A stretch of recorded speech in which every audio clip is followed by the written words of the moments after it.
Hello दोस्तों, कैसे हैं आप लोग। खूनी बवासीर, हेमराइड्स या पाइल्स या मोकों के बारे में आप लोगों ने सुना होगा और आप लोगों को इनकी अलामात का भी पता होगा कि इसमें ब्लीडिंग होती है, पेनलेस ब्लीडिंग होती है, दर्द नहीं होता, पखाना करने के बाद ब्लीडिंग होती है। Something coming out of anus होता है, पखाने के रास्ते से बाहर मोके बाहर निकलते हैं। इस एरिया में जलन होती है, बर्निंग होती है और इस एरिया से म्यूकस डिस्चार्ज आता है। इसमें से मटेरियल, पानी सा मटेरियल, क्लियर सा या फिर फाउल स्मेलिंग सा मटेरियल सा आता है। आज हम इस वीडियो में आप लोगों को सारी अलामात तो नहीं बताएंगे, उसके लिए एक सेपरेट वीडियो हमने बना ली है। आज हम आपको इस वीडियो में इस म्यूकस डिस्चार्ज या क्लियर डिस्चार्ज और ये इसके बारे में आज आप लोगों को हम बताएंगे। पखाने वाली जगह पे जलन क्यों होती है, जब ये डिस्चार्ज आता है तो ये जलन क्यों होती है।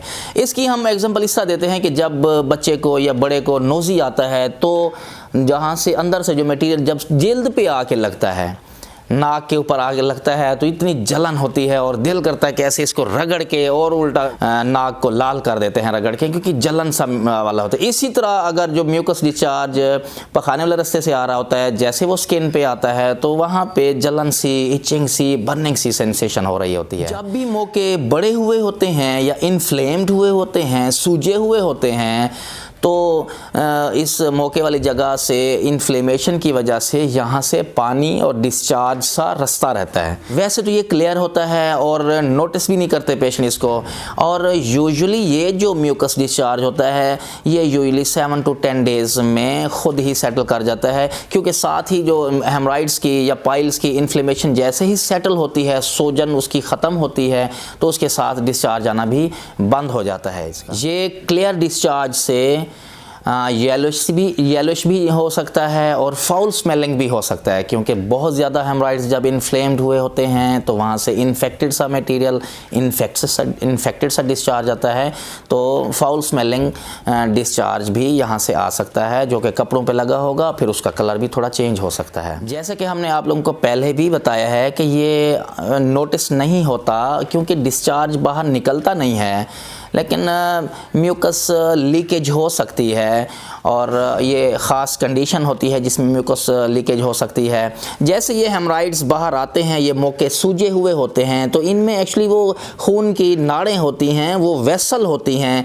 जिनकी वजह से ये होता है कि ये जो पखाने वाला रास्ता होता है ना, ये नॉर्मली बंद नहीं हो सकता। उन नाड़ों की वजह से, जितने ये 3 मोके बड़े होते हैं, नाड़ों की वजह से, खून की जो वेन्स होती हैं उनकी वजह से ये रास्ता बंद नहीं हो सकता। तो यहाँ से जो म्यूकस डिस्चार्ज जो बन रहा होता है वो फिर बाहर म्यूकस लीकेज फिर इसमें हो सकती है। और ज़्यादातर ये होता किस कंडीशन में, जैसे ही खांसी करेंगे या फिर आप ये है कि फ्लैटस या गैस पास करेंगे, उसके साथ थोड़ा सा डिस्चार्ज भी आ जाएगा, जो कि टॉयलेट पेपर पे लगा हो सकता है, नोटिस कर सकते हैं, या फिर कपड़ों के साथ अंडरवेयर के ऊपर ये लगा हुआ हो सकता है। और अगर म्यूकस लीकेज हो रही है तो साथ फीकल लीकेज भी होनी चाहिए। इन्हीं नाड़ों ने अगर रास्ता खोल के रखा हुआ है पखाने वाली जगह का, तो यहाँ से खांसी करने से या फिर गैस पास करने से म्यूकस लीकेज अगर हो रही है तो साथ फीकल लीकेज भी होगी, क्योंकि ओपनिंग जो है यहाँ का रास्ता जो है, पखाने वाला जो रास्ता जो है, अब परमानेंटली क्लोज तो है नहीं, तो उन वेन्स की वजह से, उन मोकों की वजह से ये थोड़ी सी स्पेस बाहर रहती है, तो यहाँ से फीकल लीकेज भी होती है। इसलिए ऐसे हेमराइड्स को, पाइल्स को, मोकों को वेट हेमराइड्स भी बोलते हैं। अब ये थोड़ा सा डिफरेंट हो जाएगा। खूनी बवासीर, खूनी हेमराइड्स जो होते हैं, खूनी हेमराइड्स में मेन हमारी जो सिम्टम्स होंगी, पेशेंट आके कंप्लेन करेगा कि ब्लीडिंग होती है पखाना करने के बाद। लेकिन इसमें पेशेंट हमारे पास आते हैं और इस कंप्लेंट्स के साथ आते हैं, ब्लीडिंग नहीं है, सिर्फ डिस्चार्ज सा आता रहता है, पानी सा रास्ता रहता है, क्लियर होता है, और दूसरा ये होता है कि यहाँ पे बर्निंग सी सेंसेशन होती है, इचिंग होती है। ये एरिया बाज़ दफ़ा हम मुआयना करते हैं तो ये एरिया रेड सा हुआ होता है। तो हेमराइड्स का इलाज है जो कि स्टेप वाइज मुख्तलिफ ग्रेड्स के हेमराइड्स होते हैं, पाइल्स होते हैं, उनका इलाज डिफरेंट तरीके से किया जाता है। इसके लिए आप हमारी वीडियो देख सकते हैं कि ट्रीटमेंट ऑफ हेमराइड्स के क्या क्या ऑप्शन हैं। हम आज ख़ुसूसन इस टॉपिक पे बात करेंगे कि ये जो म्यूकस डिस्चार्ज है जो इस तरह आ रहा होता है, इसको कैसे हम ठीक करें। इसमें बहुत सारी ये होता है कि डाइट मॉडिफिकेशन है, लाइफ मॉडिफिकेशन है, then you have to use some medications. तो उसमें फिर लास्ट रिजॉर्ट पे हमें फिर ये भी होता है कि बाज़ दफ़ा सर्जरी की तरफ जाना पड़े। तो सबसे पहले हम डिस्कस करते हैं कि ये जो डाइट मॉडिफिकेशन हमने क्या करनी है। हमने डाइट ऐसी लेनी है कि जिससे कब्ज़ ना हो। तो हमने क्या करना है, हाई फाइबर डाइट लेनी है, जैसे कि फ्रूट्स हो गए, जैसे कि वेजिटेबल्स हो गई। आप इसमें हम अवॉइड करते हैं कि आप डायरेक्टली अगर सारा गोश्त इकट्ठे खाएं, अकेले गोश्त इकट्ठे खाएं तो उससे ये होगा कि वो सुद्दे बन के निकलते हैं, सख्त सा पखाना आता है और फिर कॉन्स्टिपेशन होती है। आप सब्जियों में, तरकारियों में मिक्स करके गोश्त आप ले सकते हैं, लेकिन ज़्यादा आपकी डाइट में वेजिटेबल, फ्रूट्स, पानी, ये हाई फाइबर डाइट होनी चाहिए, क्योंकि कॉन्स्टिपेशन नहीं होगी तो यहाँ पे मौकों की सोजन नहीं होगी। जब यहाँ से सोजन नहीं होगी तो यहाँ से पानी नहीं रसेगा।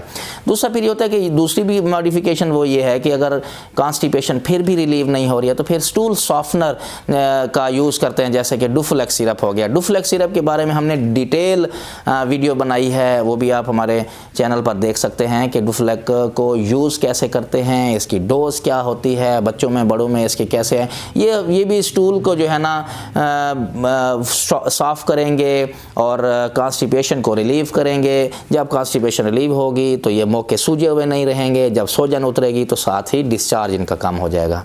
जलन बहुत ज़्यादा हो रही होती है, पेन बहुत ज़्यादा हो रहा होता है, बर्निंग सेंसेशन हो रही होती है, तो you can also take painkillers भी ले सकते हैं। एंटी इन्फ्लामेटरी मेडिकेशंस होते हैं, आपके डॉक्टर आपको एडवाइस करते हैं, उससे भी इससे काफ़ी रिलीफ मिलता है। एंटीबायोटिक का यूज़ भी बाज़ दफ़ा करते हैं, क्योंकि इन्फ्लेम्ड हेमराइड्स जब होते हैं, सूजे हुए हेमराइड्स जब होते हैं, तो उसके लिए एंटीबायोटिक कवर देना पड़ता है, जिससे इनकी सोज कम हो। जब सोजन कम होगी और मौके जो हैं वो अंदर चले जाएंगे और वेन्स क्लोज हो जाएंगी तो डिस्चार्ज आना भी बंद हो जाएगा और वहाँ से पानी रसना भी बंद हो जाएगा।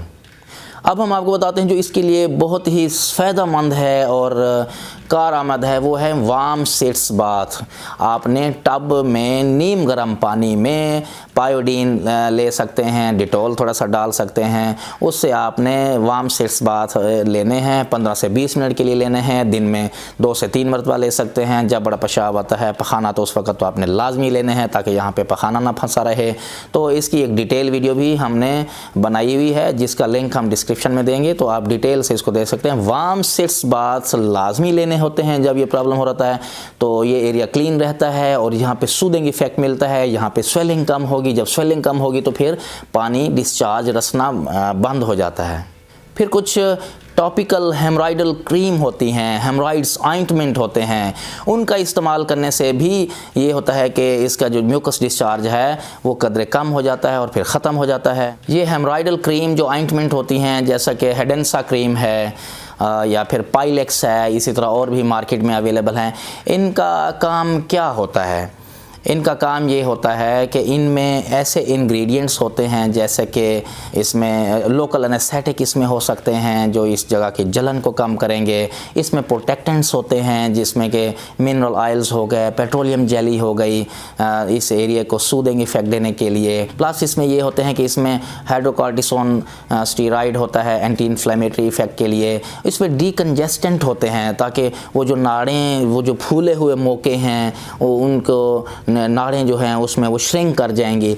एस्ट्रिंजेंट्स होते हैं जो कि इसको इरिटेंट इफ़ेक्ट को ख़त्म करने के लिए इस्तेमाल होते हैं। तो ये इनमें हेडेंसा क्रीम है या फिर हेमराइडल ऑइंटमेंट्स हैं, क्रीम है, उनका इफ़ेक्ट ये होता है कि इस तरह ये म्यूकस डिस्चार्ज को ख़त्म करते हैं। इसको यूज़ कैसे करना है? जब आपने पखाना कर लेना है, पखाना करने के बाद इसको यूज़ करना है, ताकि कम से कम 1 आधा घंटा तो वहाँ लग रहे। ऐसा तो नहीं आप अगर क्रीम लगाएं और उसके बाद आपको फिर पखाना आ जाए। पखाना करने के बाद आप साइड पर लेट जाते हैं और इसके ऊपर एक ऐसी नोज़ल सी लगी हुई होती है, नोज़ल लगी हुई है। इस नोज़ल को आप अंदर वो करके पीछे से आप दबाते हैं तो ये जो क्रीम होती है सारी हेमराइड्स जो मौके बाहर निकले होते हैं उस जगह पे ये लग जाती है और इसका इफ़ेक्ट शुरू होता है। इस म्यूकस डिस्चार्ज को ख़त्म करने के लिए टॉपिकल हाइड्रोकॉर्टिसोन स्पोस्ट्रीज होती हैं, बत्तियां जिसे कहते हैं, जो पखाने वाली जगह पे रखते हैं, वो भी यूज़ कर सकते हैं।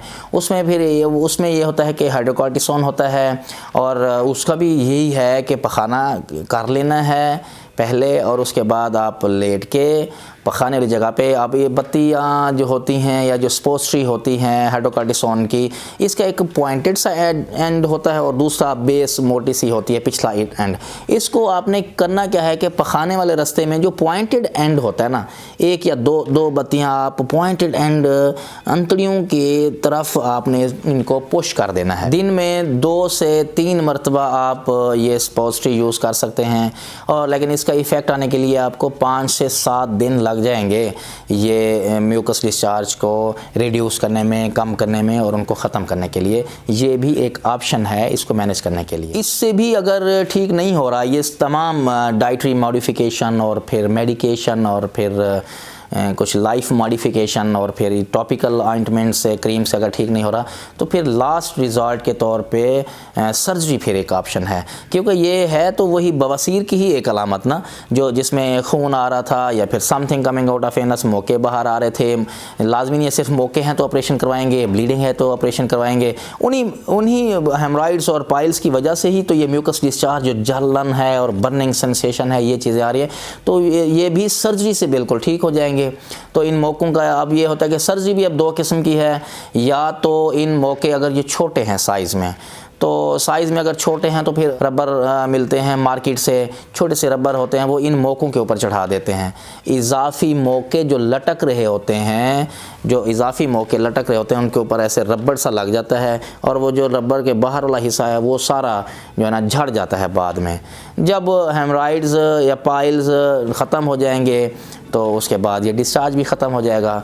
लेकिन वो सिर्फ इनिशियल के लिए होता है। लेकिन अगर 3rd ग्रेड के हैं और 4th डिग्री के हैं, 3rd डिग्री के हैं, तो ये फिर रबर बैंड लाइगेशन से ये ठीक नहीं होता। ये फिर इसके लिए फिर हमें हेमराइडेक्टमी करनी पड़ती है।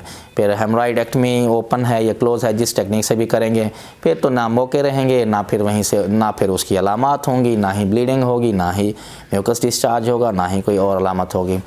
ये थी हमारी आज की वीडियो। हमने स्पेसिफ़िकली ये बताने की कोशिश की है कि जो खूनी बवासीर में म्यूकस डिस्चार्ज है, ये जो डिस्चार्ज आता है वो ज़िंदगी अजीरन की होती है, ब्लीडिंग भी नहीं है, डिसीजन भी नहीं ले पा रहे होता है पेशेंट के, हेमराइड्स हैं, पाइल्स हैं, मौके हैं या कोई और चीज़ है।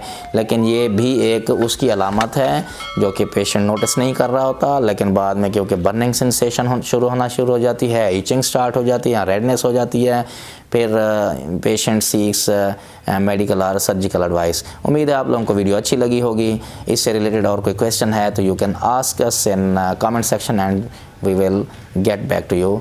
Thank you so much.